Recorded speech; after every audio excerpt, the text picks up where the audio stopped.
Nah, Bapak Ibu, maka lakukanlah amar ma'ruf nahi mungkar itu sesuai dengan kemampuan kita, sebisa yang kita lakukan. Nah, contohnya misalnya ketika orang tua melihat anaknya tidak sholat, maka orang tua di situ memiliki wewenang, memiliki otoritas sebagai kepala rumah tangga, maka hendaklah dia menegur anaknya tersebut. Nah, otoritas orang tua ini tergolong dia menegur dengan tangan. Kemudian ketua RT yang melihat warganya begitu, itu juga menegur dengan kewenangan yang ada. Nah, dia sebagai ketua RT, dia punya otoritas di situ. Makanya Islam ini itu sangat penting memegang kekuasaan. Sebab dengan kekuasaan itulah otoritas dipegang, sehingga masyarakat pun bisa diarahkan kepada kebaikan.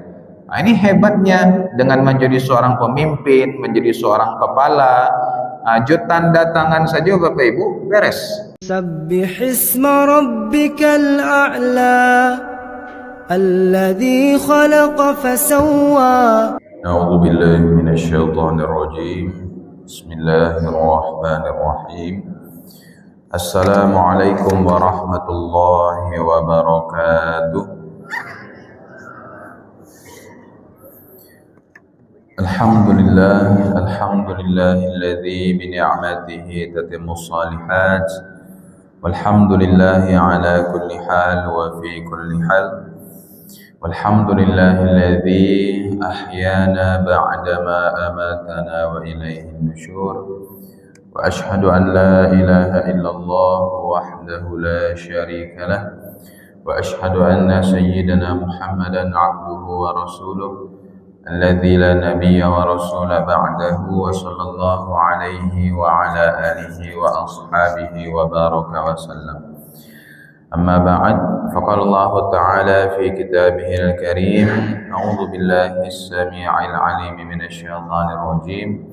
Kuntum khaira ummatin ukhrijat lin-nasi ta'muruna bil ma'rufi wa tanhauna 'anil munkari wa tu'minuna billah. Walau amana ahlul kitabi lakana khairan lahum minhumul mu'minuna wa aktsaruhumul fasiqun. Shadaqallahul 'azim. Bapak-bapak, ibu-ibu, hadirin wal hadirat, sedang jemaah salat subuh Masjid Jami' Hasanuddin, Sabbih isma rabbikal a'la, yang dimuliakan Allah. Segala puji hanya bagi Allah yang kita senantiasa bersyukur kepadanya. Allah masih memilih kita untuk hadir di tempat yang mulia ini, melaksanakan ibadah yang paling mulia, serta berkumpul di majelis yang paling mulia. Dan tidak lama lagi kita akan memasuki bulan yang paling mulia, yang kita berharap mudah-mudahan Allah sampaikan kita kepada bulan Ramadan.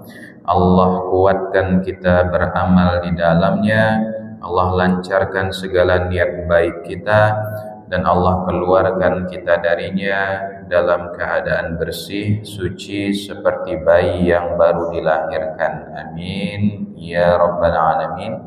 Dan salawat dan salam kepada baginda Rasulullah Nabi kita Muhammad sallallahu alaihi wasallam. Yang terhormat Ketua Masjid Jami' Hasanuddin beserta jajaran pengurus, yang terhormat para tokoh masyarakat, Tungku Tigo Sajarangan, Didik Mama, Alim Ulama Cadia Pandai, Kapai Tampe Batanyo, Kapulang Tampe Kaba Barito. Yang terhormat ustadz-ustadz kita yang senantiasa standby mendampingi dan mengimami salat-salat kita, umumnya seluruh jamaah, tidak disebut nama dan gelar, insya Allah kita semua dimuliakan Allah. Amin ya rabbal alamin. Sehat-sehat sadunya Bapak Ibu. Alhamdulillah. Bapak Ibu yang dimuliakan, kita lanjutkan bahasan kita dalam kitab Al-Arba'in An-Nawawiyah, yang kita sudah memasuki hadis yang ke-34. Sebelumnya kita bacakan dulu ayat yang berkaitan dengan hadis ini, yakni Quran surah Ali Imran ayat 110. Allah Subhanahu wa taala berfirman, A'udzu billahi minasyaitonir rajim. Kuntum khaira ummatin ukhrijat linnas. Kalian adalah umat terbaik yang dilahirkan untuk manusia. Ta'muruna bil ma'ruf wa tanhauna 'anil munkar wa tu'minuna billah. Sebab kalian menyuruh kepada yang ma'ruf, mencegah kepada yang mungkar, dan kalian beriman kepada Allah. Nah, Bapak Ibu yang dimuliakan, hadis yang ke-34 ini an Abi Sa'id Al-Khudri radhiyallahu anhu qala, dari sahabat Abu Sa'id Al-Khudri radhiyallahu anhu, ia berkata, sami'tu Rasulullah sallallahu alaihi wasallam yaqul, aku mendengar Rasulullah sallallahu alaihi wasallam bersabda, man ra'a minkum munkaran falyughayyirhu biyadihi. Barang siapa dari kalian melihat kemungkaran, ubahlah dengan tangannya. Fa illam yastati' fa bilisanihi. Jika tidak mampu, maka ubahlah dengan lisannya. Fa in lam yastati' fa biqalbihi. Dan jika tidak mampu juga, maka ingkarilah dengan hatinya. Wa dzalika adhaful iman. Dan itu merupakan selemah-lemahnya iman. Hadis riwayat Imam Muslim. Bapak Ibu yang dimuliakan, ada beberapa pelajaran berharga yang kita ambil dari hadis yang sangat populer ini. Apa saja itu? Yang pertama, amar ma'ruf nahi mungkar adalah suatu kewajiban bagi umat Islam. Kalau kita lihat dalam ayat yang tadi Bapak Ibu, kata Allah, kuntum khaira ummatin ukhrijat linnas. Kalian itu adalah umat terbaik yang pernah muncul di tengah-tengah manusia. Dari awal manusia diciptakan sampai akhir zaman, kita ini adalah umat terbaik. Penyebabnya apa? Ta'muruna bil ma'ruf wa tanhauna 'anil munkar. Sebab kalian itu menyuruh kepada yang ma'ruf, menyuruh kepada kebaikan, dan mencegah kemungkaran. Wa tu'minuna billah, dan yang terpenting adalah kalian beriman kepada Allah. Jadi amar ma'ruf nahi mungkar kolah yang membuat kita umat terbaik. Karena kita selalu menyuruh kepada kebaikan dan mencegah dari kemungkaran. Inilah yang membuat Islam sampai hari ini masih eksis, masih bertahan. Bahkan sunnah Nabi SAW, ajaran Islam yang benar itu masih ada sampai sekarang. Padahal caliaklah Bapak Ibu, alah bara jarak kita jo Nabi sampai balik abad. Sudah 14 abad agama ini bertahan sampai sekarang. Disebabkan apa? Dakwah, mengajak kepada kebaikan, mengajak orang kepada Allah Subhanahu wa taala. Maka inilah yang membuat agama ini bertahan. Dan inilah yang membuat kita spesial. Nah, caliaklah Bapak Ibu, misal ada ajaran sesat gitu kan, ada aliran sesat. Ta'muruna bil ma'ruf wa tanhauna 'anil munkar. Pasti ada saja nanti orang yang melarang ajaran sesat tersebut. Misal ada aliran sesat begitu, pasti ada saja nanti orang yang berusaha untuk menghentikan aliran sesat tersebut. Misal ada satu sekolah, satu pesantren yang di situ mengajarkan aliran sesat, ada jemaah yang sesat, pasti nanti ada saja orang yang akan mencegah hal tersebut. Bagaimana agar tempat tersebut ditutup begitu. Begitu juga dengan tempat-tempat maksiat, akan ada saja orang yang menutupnya. Nah, maka inilah yang membuat kita ini menjadi mulia. Kita selalu mengajak kepada kebaikan dan mencegah dari kemungkaran. Nah, Bapak Ibu, apabila kita tidak melakukan amar ma'ruf nahi mungkar ini, maka tidak ada bedanya dengan umat-umat terdahulu. Calilah umat-umat terdahulu itu Bapak Ibu sama saja. Ya kan? Pas masa Nabi mereka taat. Lama-lama mulai lunga. Apa penyebab kelonggaran ini? Orang-orang soleh diam terhadap kemungkaran. Orang-orang soleh tidak melarang orang berbuat maksiat. Nyecuikin saja lah, nyepadian saja. Akhirnya kemaksiatan itu pun lebih banyak daripada kesalehan begitu. Lebih banyak daripada kebaikan. Maka disitulah azab Allah akan datang.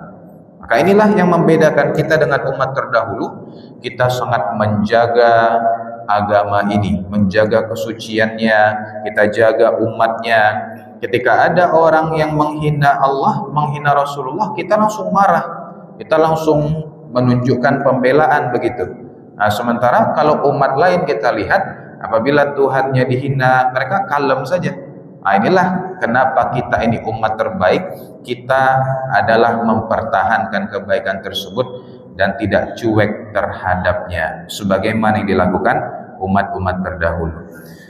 Hadirin yang dimuliakan Allah, kemudian pelajaran kedua yang kita ambil, perubahan itu dilakukan sesuai dengan kemampuan kita.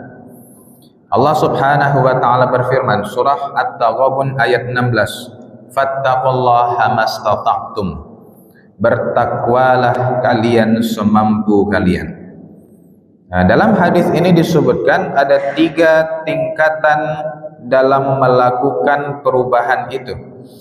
Yang pertama dengan tangan, maksudnya adalah dengan wewenang, dengan kekuasaan. Ini bagi orang yang punya otoritas. Kemudian yang kedua dengan lisan, maka ini maksudnya adalah dengan nasihat, memberikan nasihat, menegur, mengingatkan. Kemudian yang ketiga yaitu dengan hati, dan ini adalah yang paling lemah dalam 3 tingkatan ini. Hati tersebut membenci, mengingkari perilaku maksiat tersebut. Bapak Ibu, maka lakukanlah amar ma'ruf nahi munkar itu sesuai dengan kemampuan kita, sebisa yang kita lakukan. Contohnya misalnya ketika orang tua melihat anaknya tidak salat, maka orang tua di situ memiliki wewenang, memiliki otoritas sebagai kepala rumah tangga, maka hendaklah dia menegur anaknya tersebut. Otoritas orang tua ini tergolong dia menegur dengan tangan. Kemudian ketua RT yang melihat warganya begitu, itu juga menegur dengan kewenangan yang ada. Dia sebagai ketua RT, dia punya otoritas di situ. Makanya Islam ini itu sangat penting memegang kekuasaan. Sebab dengan kekuasaan itulah otoritas dipegang, sehingga masyarakat pun bisa diarahkan kepada kebaikan. Ini hebatnya dengan menjadi seorang pemimpin, menjadi seorang kepala. Tanda tangan saja Bapak Ibu beres, ya kan? Diberlakukan setiap ASN wajib sholat 5 waktu, tanda tangan, tekan, beres ya kan? Wajib sholat 5 waktu orang sadanya. Ada yang bertanya, Ustadz, tapi kalau takah itu berarti niatnya bukan karena Allah. Berarti niatnya sholat itu karena takut jo atasannya. Siapa nyabui takah itu Bapak Ibu? Siapa yang tahu isi masing-masing hati manusia? Hanya manusia itu yang tahu dengan hatinya. Tugas kita adalah mengarahkan orang kepada kebaikan. Adapun urusan hati, dia melakukannya karena Allah atau karena takut sama atasannya, itu urusan dia sama Allah lagi. Tugas kita adalah mengarahkan orang kepada kebaikan. Lagian ambo yakin orang-orang yang sholat itu, walaupun misalnya sholat setelah diatur oleh atasannya, itu pastinya sholat karena Allah Bapak Ibu. Tidak mungkin sholat karena atasannya. Pasti ada iman dalam hatinya. Tidak mungkin tidak ada sama sekali. Kecuali non Islam dipasok sholat, itu ya karena atasannya. Tapi kalau memang orang Islam, pastilah ada iman di dalam hatinya yang mendorong dia untuk melaksanakan sholat itu karena Allah. Maka inilah pentingnya Islam memegang otoritas. Makanya penting yang duduk di atas sana adalah orang-orang soleh. Sebab dengan orang yang soleh, maka rakyatnya pun insya Allah ikut soleh. Seekor kambing yang memimpin sekawanan singa, singa itu lama-lama menjadi seperti kambing. Tapi seekor singa yang memimpin kawanan kambing, lama-lama kambing itu bisa jadi seperti singa. Bapak Ibu yang dimuliakan Allah. Kemudian yang ketiga, amar ma'ruf nahi mungkar harus dengan hikmah, dengan kebijaksanaan, dengan pelajaran. Nah, dalam Al-Quran surah An-Nahl ayat 125 Allah sampaikan, ud'u ila sabili rabbika bil hikmati wal mau'izatil hasanah. Serulah ke jalan Tuhanmu dengan hikmah dan nasihat yang baik. Tujuan nahi mungkar itu adalah memperbaiki yang rusak, bukan memperlakukan orang, bukan mempermalukan orang. Itu yang perlu diluruhkan Bapak Ibu. Betapa banyak orang yang ngakunya ingin mencegah kemungkaran, ingin memperbaiki, tapi sebenarnya nyo sedang melampiaskan dendam. Tapi sebenarnya nyo mempermalukan. Maka amalan sesuai niatnya, tidak ketemu di situ. Lihat Nabi SAW, datang seseorang kepada beliau, ya Rasulullah, izinkanlah saya berzina. Izinkanlah saya berzina, kecilnya. Sahabat yang lain berang Bapak Ibu mendengar pernyataan sahabat tadi, masa dia minta izin berzina kepada Rasulullah?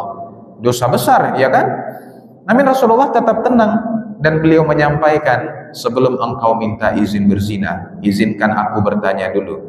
Kalau ibumu dizinai oleh orang lain, apakah kau marah?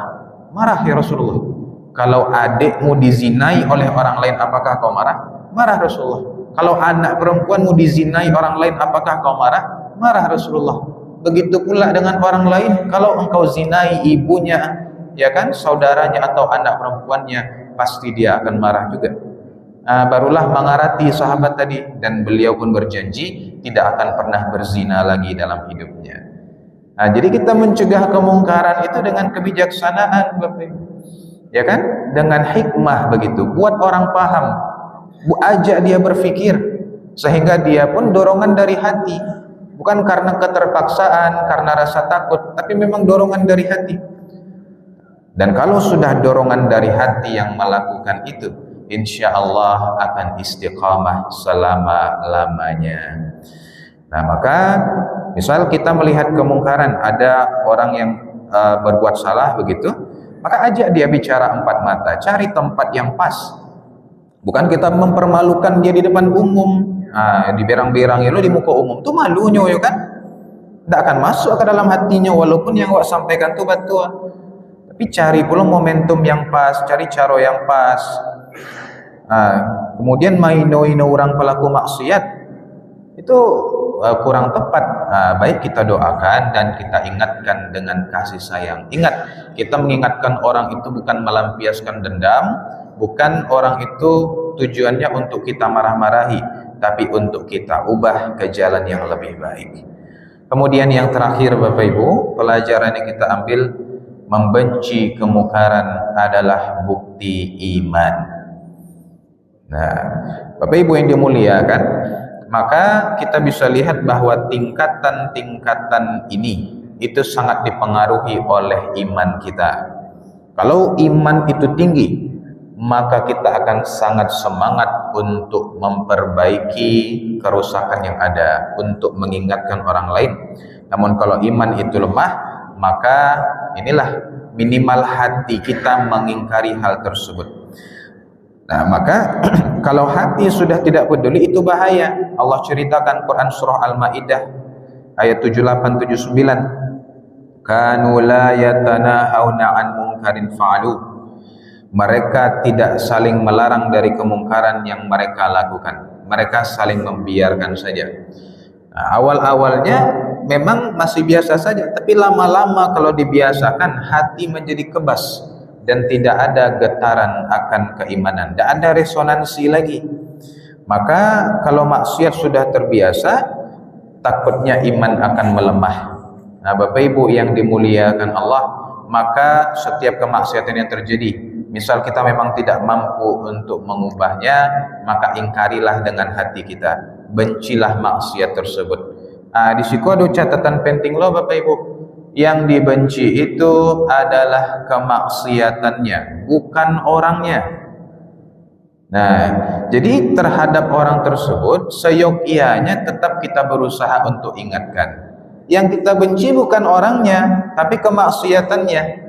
Ini mesti kita bedakan. Kalau dengan orang-orangnya kita benci, bagaimana orang tersebut bisa mengarah kepada kebaikan? Nah, tentu sepatutnya kita ingatkan selagi masih bisa diingatkan. Tapi kalau memang dia sudah bebal, keras kepala, diingatkan pun tidak mau, itu kita berserah kepada Allah Subhanahu wa taala. Bapak Ibu yang dimuliakan, di bulan Ramadan ini adalah momentum kita untuk berusaha menanamkan hal ini, mencegah kepada yang ma'ruf, kemudian menyuruh kepada yang ma'ruf, mencegah kepada yang mungkar, seminimal-minimalnya dari keluarga kita sendiri. Anak-anak kita apa-apa terhadap ibu terhadap anak, ini kita saling mengingatkan. Andaikan setiap keluarga menerapkan amar ma'ruf nahi mungkar ini, maka bereslah problem di negeri kita ini. Namun kebanyakan dari kita adalah apatis, tidak peduli. Anak tidak solat lah, anak tidak puasa lah. Akhirnya anak tadi berbuat kerusakan di tengah-tengah masyarakat. Jangan sampai kita malah mendapatkan dosa disebabkan keabaian kita terhadap keluarga kita. Aku qouli hadza wa astaghfirullah li wa lakum wa sallallahu ala sayyidina Muhammadin wa ala alihi wa sahbihi ajma'in walhamdulillahirabbil alamin. Subhanaka Allahumma bihamdika asyhadu an la ilaha illa anta astaghfiruka wa atubu ilaik. Itu seketik yang bisa saya sampaikan Bapak Ibu, mudah-mudahan ada manfaatnya. Dan memasuki bulan suci Ramadan, ambo mohon maaf lahir dan batin. Barangkali ada dari kata-kata ambo yang talumpek tidak pada tampeknya, ambo mohon maaf setulus-tulusnya Bapak Ibu. Dan insyaallah kita akan lanjutkan bahasan kita di setelah bulan Ramadan. Nah, sebab di bulan Ramadan lah ada jadwal di masjid, ambo lah ada jadwal pula, saya tidak bisa melanjutkan hadis arba'in. Mudah-mudahan Allah panjangkan umur kita dan Allah kuatkan kita dalam semangat menuntut ilmu dan amal soleh. Wassalamualaikum warahmatullahi wabarakatuh.